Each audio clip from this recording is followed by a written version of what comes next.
अवधूत चिंतन श्री गुरुदेव दत्त श्री स्वामी समर्थ. हॅलो, मी Priyanka. Welcome back to Priyanka's all content. सर्वांच्या आयुष्यात खूप प्रॉब्लेम असतात. मुलं ऐकत नाही, पैसे टिकत नाही, व्यसन, एकमेकांशी बोलत नाही, कटकारस्थानं, लग्न जमत नाही, नोकरी व्यवसायात प्रगती नाही. सर्व सेवा करून झाल्या पण फरक मात्र पडत नाही. एवढे महिने झाले, वर्ष झाले स्वामी सेवा करत आहोत, पण स्वामींची प्रचिती येतच नाही. आज जी सेवा मी तुम्हाला सांगणार आहे ती सेवा करून पहा आणि अनुभव घ्या. तुमचे सर्व प्रॉब्लेम सुटतील. व्हिडिओ स्किप न करता शेवटपर्यंत पहा, कारण या व्हिडिओमध्ये मी खूप महत्त्वाची माहिती सांगितलेली आहे. त्यामुळे तुम्ही स्किप न करता हा व्हिडिओ शेवटपर्यंत पहा. यामध्ये खूप महत्त्वाची अशी सेवा मी तुम्हाला सांगणार आहे. सर्वात महत्त्वाचं, कोणीतरी सांगितलं आहे म्हणून स्वामींची सेवा करू नका. तुम्हाला अनेक जण सांगतील इतके दिवस स्वामींची सेवा करा, पारायण करा, हे करा, ते करा, हे केल्याने असं होईल, ते केल्याने असं होईल. त्यांच्या सांगण्यानुसार आपण सेवा तर करतो, पण स्वामींची आपल्याला प्रचिती येतच नाही आणि आपण सेवा बंद करतो. आपल्याला वाटतं समोरच्याला याचा फायदा झाला आहे, मग आपल्यालाही होईल. त्याने सांगितलं 21 दिवस सेवा करा, आपण अतिउत्साहामध्ये 21 दिवस सेवा करतो. 22व्या दिवशी आपल्याला काहीच प्रचिती येत नाही आणि आपण सेवा सोडून देतो. इथेच आपली चूक होते, कारण तुम्ही फक्त सेवा केली, पण ही सेवा करताना तुमच्या मनामध्ये श्रद्धा आणि विश्वास मात्र नव्हता. फक्त कोणाच्या तरी सांगण्यावरून तुम्ही हे केलं आणि याचा काहीही उपयोग झालेला नाही. स्वामींचा आशीर्वाद तुम्हाला मिळाला नाही. एक गोष्ट लक्षात ठेवा, स्वामी सेवेत येताना स्वामींविषयी मनामध्ये श्रद्धा, भाव आणि विश्वास असायला हवा. कारण स्वामी सेवेत येणं सोपं आहे, पण त्यामध्ये टिकून राहणं अवघड आहे. आता तुम्ही म्हणाल की टिकून राहणं म्हणजे काय?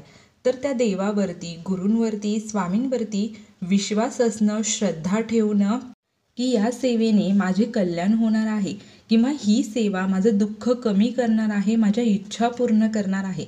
तुम्ही खूप काही सेवा केल्या आहेत पण तुम्हाला प्रचिती आली नाही, तर आज ज्या काही सेवा आपण या व्हिडिओमधून पाहणार आहोत त्या तुम्ही नक्की करून पहा. त्याचा तुम्हाला 100% अनुभव आल्याशिवाय राहणार नाही. फक्त ही सेवा करताना मनामध्ये श्रद्धा असायला हवी. ही सेवा तुम्हाला सकाळी किंवा संध्याकाळी करायची आहे. सकाळी 9च्या अगोदर आणि सायंकाळी दिवे लागणीला म्हणजे 6:30 ते 7:30 या वेळेत आपल्याला ही सेवा करायची आहे. ही सेवा करण्यासाठी तुमच्या देवघरामध्ये स्वामींचा फोटो किंवा मूर्ती असायला हवी. जर तुमच्याकडे स्वामींचा फोटो किंवा मूर्ती नसेल तर दत्त महाराजांचा फोटो किंवा मूर्ती असेल तरी चालेल, कारण स्वामी समर्थ महाराज हे दत्त महाराजांचे अवतार आहेत. ही सेवा करण्यावेळी सकाळी लवकर उठावे, स्नान करून स्वच्छ वस्त्र परिधान करावं, देवपूजा करावी, दिवा, अगरबत्ती, धूप लावावी, स्वामींना नमस्कार करावा. सगळ्यात महत्त्वाचं, स्वामींना मुजरा करावा. 1 ग्लासभर पाणी घ्यावे. स्वामींसमोर बसायचं आहे तुम्हाला. त्यानंतर तुम्हाला स्वामींना तुमचे नाव, तुमचे गोत्र सांगायचे आहे. काही जणांना गोत्र माहीत नसेल, अशा वेळी तुम्ही काश्यप बोला. स्वामींना नाव आणि गोत्र सांगून तुमची जी काही मनोकामना आहे की ज्यासाठी तुम्ही ही सेवा करणार आहात, किंवा तुमचा काही प्रॉब्लेम आहे, अडचण आहे, संकट आहे, ते सगळं तुम्हाला स्वामींना सांगायचं आहे की स्वामी, मी खूप अडचणीत आहे, मी तुम्हाला शरण आले आहे, मला योग्य मार्ग दाखवा, माझ्याकडून तुम्ही सेवा पूर्ण करून घ्या. माझ्यासाठी जे योग्य आहे, अयोग्य आहे हे तुम्हाला माहीत आहे. त्यामुळे माझे जे काही करायचे आहे ते तुम्हीच करा.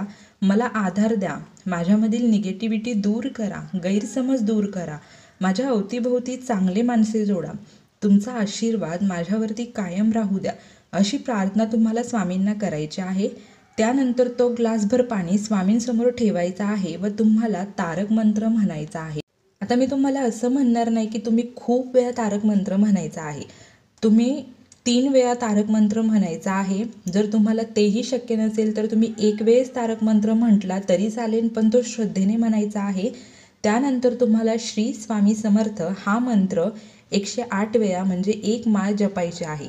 जर तुम्हाला तेही शक्य नसेल तर तुम्ही 11 वेळा श्री स्वामी समर्थ हा मंत्र म्हणायचा आहे, अगदी श्रद्धेने, विश्वास ठेवून. शक्यतो तर तारक मंत्रची ज्यावेळेस सेवा आपण करत असतो त्यावेळी 11 वेळा तारक मंत्र म्हटला जातो. त्यानंतर श्री स्वामी समर्थ या मंत्राचा जो जप आहे तोही 11 माळी केला जातो. पण तुमच्याकडे जर वेळ नसेल किंवा तुम्हाला शक्यच होत नसेल पण तुम्हाला सेवा तर करायचीच आहे, तर अशा वेळी तुम्ही 3 वेळा तारक मंत्र आणि 1 माळ श्री स्वामी समर्थ मंत्राचा जप करायचा आहे. पण तुम्हाला हेही शक्य होत नसेल तर 1 वेळेस तारक मंत्र आणि 11 वेळा श्री स्वामी समर्थ हा मंत्र तुम्ही अगदी श्रद्धेने म्हणायचा आहे, विश्वास ठेवून म्हणायचा आहे की माझी इच्छा पूर्ण होणारच, माझं संकट दूर होणारच. हा विश्वास मनात असायला हवा, स्वामींविषयीची श्रद्धा तुमच्या मनात असायला हवी. पण शक्यतो तुम्ही स्वामींसाठी एवढा वेळ तर नक्कीच काढू शकता की 3 वेळेस तारक मंत्र म्हणायचा आहे, 1 माळ म्हणजे 108 वेळा तुम्हाला श्री स्वामी समर्थ या मंत्राचा जप करायचा आहे. अशा प्रकारे त्यानंतर तुम्ही त्या ठिकाणी जी अगरबत्ती लावणार आहात त्याची जी विभूती पडते ती विभूती थोडीशी त्या पाण्यामध्ये टाकायची आहे आणि ते पाणी तुम्ही स्वतः तुमच्या कुटुंबातील व्यक्तींना प्यायला द्यायचं आहे आणि थोडंसं पाणी घरामध्ये शिंपडायचं आहे. ही सेवा तुम्हाला सलग 21 दिवस करायची आहे. ही सेवा सकाळी 9च्या आधी व संध्याकाळी 7:30च्या आधी करायची आहे. या सेवेमुळे तुमचे मन सकारात्मक होईल, तुम्हाला स्वामींची प्रचिती यायला लागेल, स्वामींवरती तुमची श्रद्धा विश्वास बसेल, तुमच्या मनोकामना पूर्ण व्हायला लागतील, अडचणी दूर व्हायला लागतील. ज्यावेळी तुम्ही ग्लासमध्ये पाणी घेता आणि तारक मंत्र श्री स्वामी समर्थ मंत्र याचा जप करता त्यावेळी हे जे पाणी आहे त्यामध्ये स्वामींचा आशीर्वाद या पाण्यावरती येतो. म्हणजे हे जे पाणी आहे ते एक प्रकारे मंत्रित होतं, म्हणजे हे जे पाणी आहे त्यावरती स्वामींचा आशीर्वाद येतो आणि हे जे पाणी आहे ते अमृतासमान म्हणजे एक प्रकारे तीर्थच त्याचं तयार होतं आणि ते आपण पिलं तर आपल्या सर्व इच्छा पूर्ण होतात, आपल्या ज्या काही अडचणी आहेत त्या स्वामी दूर करतात. अशा प्रकारे ही सेवा करता करता तुम्हाला स्वामींची नित्यसेवाही करायची आहे, पण श्रद्धेने ही सेवा करायची आहे, तेव्हाच तुम्हाला स्वामींची प्रचिती येईल. तुम्ही कुठलीही सेवा किंवा पारायण करणार असाल तर ते संकल्पयुक्त केलं तर त्याचं तुम्हाला खूप मोठं चांगलं फळ मिळतं.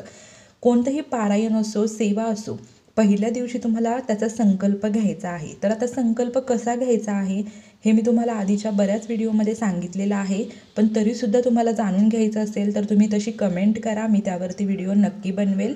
तुम्हाला जर ही माहिती आवडली असेल तर आपल्या चॅनलला सबस्क्राईब करा, व्हिडिओला लाईक शेअर कमेंट करायला विसरू नका. स्वामी महाराज तुमच्या सर्व चांगल्या इच्छा पूर्ण करोत हीच प्रार्थना मी त्यांच्या चरणी करते. Shri Swami Samarth. Bless you all.